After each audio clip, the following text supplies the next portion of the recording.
Listen, one thing I'm going to tell you guys, a lot of people had bad money habits and it's basically stopping them from increasing their net worth and also it's stopping them from obtaining passive income. In this video, I'm going to go over some of the bad money habits that you can avoid and hopefully you can take on these practices on a day-to-day basis and help you to increase your net worth. The first point is going to be you need to pay yourself first.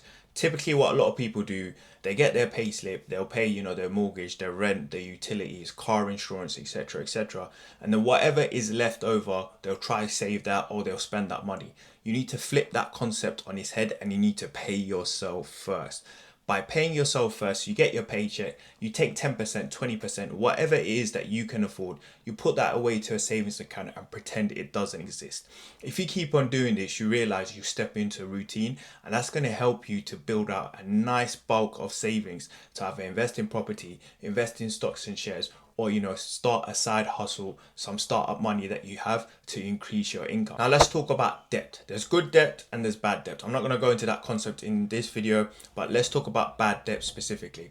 You'll be surprised how many people have £10,000 in credit card debt. It's crazy. Stop making purchases that you can't afford. Your mindset should be, okay, I'm going to put this on this, on this credit card to build my credit rating, but can I actually afford this purchase if I buy it with my own money?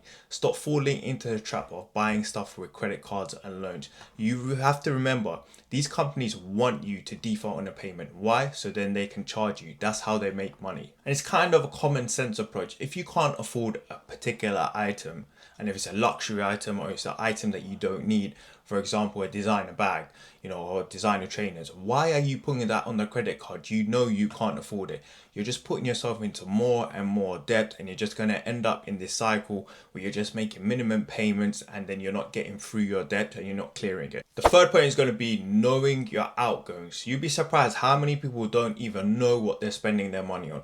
They'll spend their money and money is just flowing through their hands. You need to sit down and understand what exactly is it that you're spending your money on. So you got your income, you've got your rent, your utilities, your mortgage, and then what else are you spending your money on? You'll be surprised when you actually sit down and look at your bank statements and analyze. You'll be like, hold on a minute, why am I spending X amount on this particular activity or item? And you'll be surprised how much money that you can actually save by cutting down certain things that you don't even need. Next point is going to be having that buffer in place. You've been saving each month, you've been taking 10-20% of your paycheck and putting it away. You have a decent buffer. So say for example, if anything goes wrong, you have a car, the car breaks down, you've got that buffer. You own the property, say for example the boiler breaks down, you've got that buffer. You've got that buffer in place.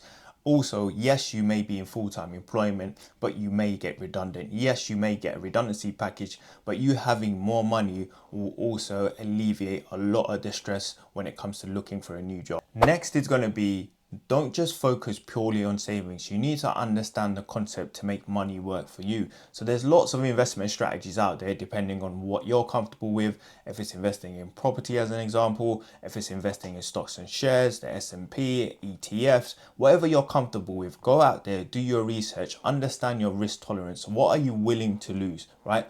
Go out there and make your money work for you. So you might go put some money in some stocks, that stock may grow, you might get paid dividends, you might go out there, you might buy a property, put it on buy to let and you'll get rental money from that. So make your money work for you, because if you just leave it in your account, it's going to lose value over time due to inflation. And the last point is going to be having the power to not care what people think, in the sense of, I don't need to buy that fancy t-shirt. I don't need to buy those fancy trainers or that fancy handbag. Why? Why are you going to put yourself into X amount of debt to get satisfaction and to get validation from people that, number one, probably don't even like you, don't even care about you, right? If you can get that into your mind, it's going to be so powerful in regards to you increasing your net worth and your wealth, because you're just going to focus on, yes, I'm going to save X amount, I'm going to invest X amount, and then I'm going to get X back, right?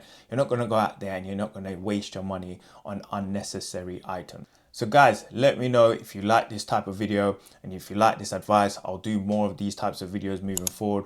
But please make sure you like and subscribe.